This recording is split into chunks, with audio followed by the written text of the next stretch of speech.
Morning everybody, hope you're well. Hope you've had an amazing week. Nick from 360 Big Sky Media with another video.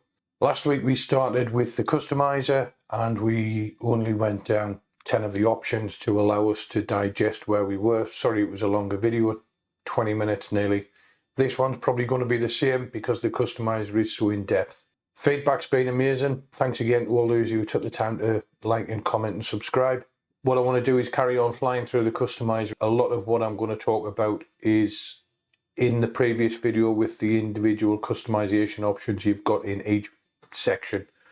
So I'll link that somewhere so you can have a look. And with that, let's jump into Theasys and let's get cracking. So you'll see that we are in the Theasys page.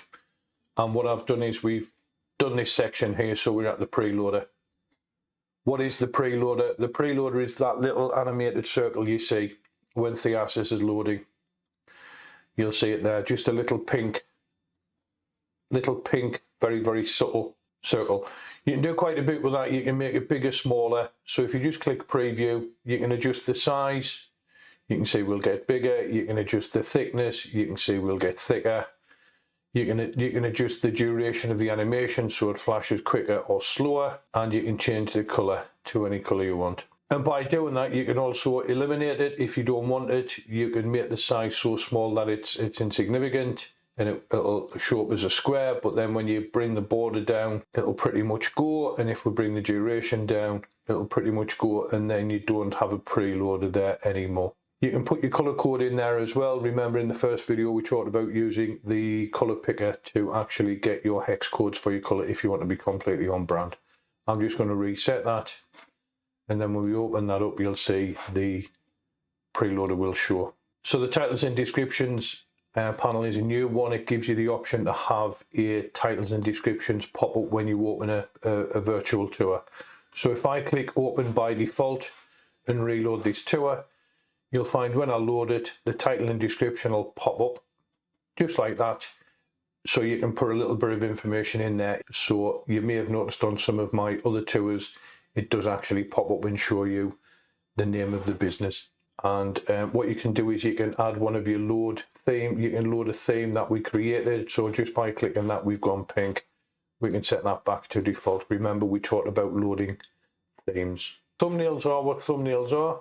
If you know what the thumbnails are, when you open your virtual tour, you'll see your little tab that we talked about at the bottom, which has got our thumbnails here. In the thumbnails, what we can do is we can enable them. They can be visible by default. That one there is visible by default. Show the panorama title on hover. That's what we've done. We can stick the panorama to us so it'll show up all the time in the actual thumbnail. You can show the current kind of panorama title, so you can say that we're in the first panorama here, and it will show that first panorama constantly. Then when we move into the second one, you'll see that it'll make that one. So you've got the panorama title at the top and panorama title at the bottom, and we can stylize these. So again, what we can do is we can set the opacity of the inactive tours. If the inactive, we can make it very bright. We can change the background color of the open and close button. That's this here. So we can change how it looks when it's not being used as opposed to how it looks when it is being used. If I drop that down, you'll see it's very, very, very, very visible to very visible. When we hover over it, as usual, we can change the opacity of it there and then. We can change the radius to give it more square around corners, and we can position it left or right.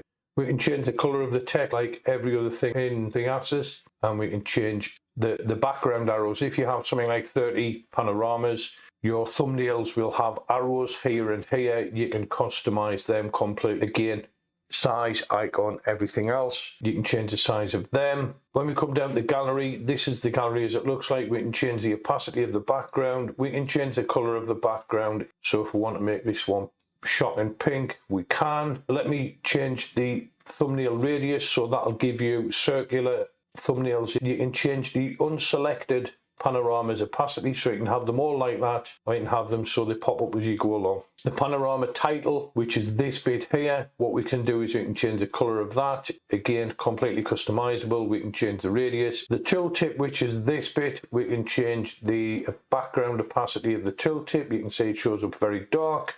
We can change the radius and we can change the color. Maps we've already talked about. When we open a tour, we can have a map that will show up on the left hand side, just as customizable. This icon, that icon is exactly the same, and we can have the map open by default. So when we load our tour, the map will automatically load. It'll pop out and show us where we are. We can auto close it on actions, and you can do the same with the floor plan. And as well as that, we can do the styling as usual, and we can go in and change the background of everything in that map panel. Hotspots, we can enable which hotspots are available for each tour. Remember, I originally talked about creating embeds, which we're going to do the video after next, which is why you can create a different type of tour for different customers who look at it. One tour, you can have infinite embeds. So you may decide that all the custom images don't need to be on there for the customer to approve a draft. You can create an embed and do it that way. So again, I'm going to come back and cover that one a little bit more. The same with Zenith and Nadir patches. You can turn them on or off in here. You may have a property owner that you've got to send the tour to get it agreed, but the estate agent are paying, and you may not want to have that in there. Zoom is what Zoom is. Do we want to allow people to use the mouse wheel and touch to zoom in and out? That's me using it there. Do we want to use our mouse wheel? If we do, we can agree that again. Do we want to go left and right on the keyboard? If we do, we can allow that there. And we can allow people to scroll left and right using a keyboard, or we can use it via a mouse. Again, we may have a scenario where we don't want to do that.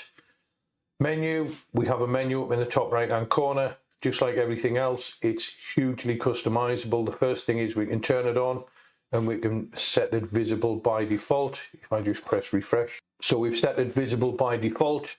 We can close on actions, we can display a shadow, and as usual, we can go into there and we can customize every single solitary part of that. I've made this radius circular, I've done the background color, I've done everything, but if we reset it to default, this is what your customer will see when they look at the tour. They'll have a little menu there. This menu is the menu for the description of what you've done. This is if they want to use a VR cardboard headset. And then by clicking down here, they can turn on those options. It's going to be customizable. It's Theasys. Auto rotation is what auto rotation is. We're asking, are we going to activate it by default? Do we want to disable it when somebody does something? So you may have, auto rotation on, and when a customer clicks on it, it'll stop. And do we want to show that option up here in the menu? You can see auto rotation. We can turn that on and off. And again, do we want to enable it? If we want to enable it, do we want to set the delay of how many seconds, and do we want the speed? And we can even set the direction. So now when we go back to that virtual tour, if we are inactive for a second, what will happen is we will start to auto rotate. You can see it doing it there. Obviously I've got it on the slow speed. If we set that to 5 and refresh, it should speed up just a little bit more. The user has got the option to turn that off when they're viewing the tour, if you've got that enabled here. Background sound, do you want to add a background sound? If so, do you want it available in the menu so they can turn something on or off? If you're going to add a background sound, what you would do is you would go into the VR editor. In the general properties, we would go to tour background sound, and we would load some background music. It needs to be no more than 7 megabytes. So that might be too big. There you go, it's gone in. So if we go back to our tour and reload, do we want to enable background sound? And if we do, what do we want to do? Do we want to allow people to do it, yes or no? Gyroscope is what it is. Do we want to allow a gyroscope up here? So when somebody's using their mobile phone, do we want to allow them? You won't be able to view that on your desktop. You'll only see it on a mobile device, but it'll be in there. Do we want to allow VR, which is here? If we want to show it, we can turn it off in the menu if we don't want to see it, and you can see the little VR logo disappears. Do we want it active by default on a desktop, yes or no? Do we want to give the option to go full screen or not full screen? And again, we can show that in the menu. The share option, do we want to allow people to share this? If so, which social media platforms do we want them to share? So at the moment we set for Facebook, Facebook Messenger, Twitter and Instagram. Just with the click of a button we can add WhatsApp, Skype and Reddit.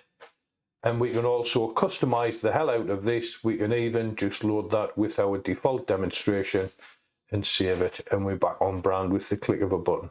Credits, something that's really interesting in the credits option. A lot of other virtual tour creators, certainly some of the desktop ones, charge you money to get rid of this. Theasys give you the option. So the first thing we can do is, do we want the Theasys logo to be seen? If we click yes, the Theasys logo, I don't know whether you can see it, it's really subtle, is down here. And it's a clickable logo, so if anybody clicks on that, it will take them to Theasys. Even in the free version, can you believe Theasys give us the option to turn that on or off? And I think that is just great. You can see it a little bit better there on a white background. So if we click that, it'll get rid of it if you want rid of it. Another thing you can do is, if you right click in the right click menu, you've got About Theasys, which will show you here, but you can actually put anything you want in there. And we can also add anchor text if we want to. So what you could put in there is 360 Big Sky Media and submit. And then what you can do is you can actually get that to go to your website, or you can leave it just as Theasys. But if we press submit, now if anybody clicks on that, it'll take them to my website once I press submit. And that'll take them through to my website. I had it set for Google. I think that's amazing that Theasys give you that option. There's not many companies out there that do. And that context menu, you're not going to be shocked when I tell you that you can customize the hell out of that. You can change the color of the background, the text, the on hover. So the background color, you may want it pink, and you can see it changes the color of that. We may want white text, so we'll go white text there. We can change the color of that on hover. We can change the color of the text, and we can change the color of the separator, this little line that you can see there. That's how customizable Theasys give us the option to be. You can see that line's gone from black to white. And the last thing is, if you're on the free version, you probably won't see this, but you'll have saw it pop up an awful lot. When I start my tours, we have a cookies consent, so you're ticking the GRDP box. You can turn it off if you don't want it in there, and it won't show up. If you've got your own, you can put your own information in there. You can set the lifetime of the cookies to 12 months, and surprise, surprise, all of this you can customize. Everything from the color of the text to the color of that to the agree back color. So this little button here, we can even change the color of that. We can change the color of that, and we can even change the color of that text if we want to. And that's your whistle stop tour of the customizer. Every single section of Theasys is customizable. There's nothing to stop you being completely on brand on every single aspect of Theasys. Did I cover everything? Is there something that you want to know more about? I would like to probably split these down into individual videos just to give you that options, because I flew through them at 1,000,000 miles an hour. Otherwise, the video just ends up huge. As usual, like, comment, subscribe, and share. Sorry, I'm a little bit croaky today. I think I've got a cold coming on. As usual, keep smiling. Hope everything goes well. Hope you have an amazing week, and I'll see you soon. Thanks, guys. Bye.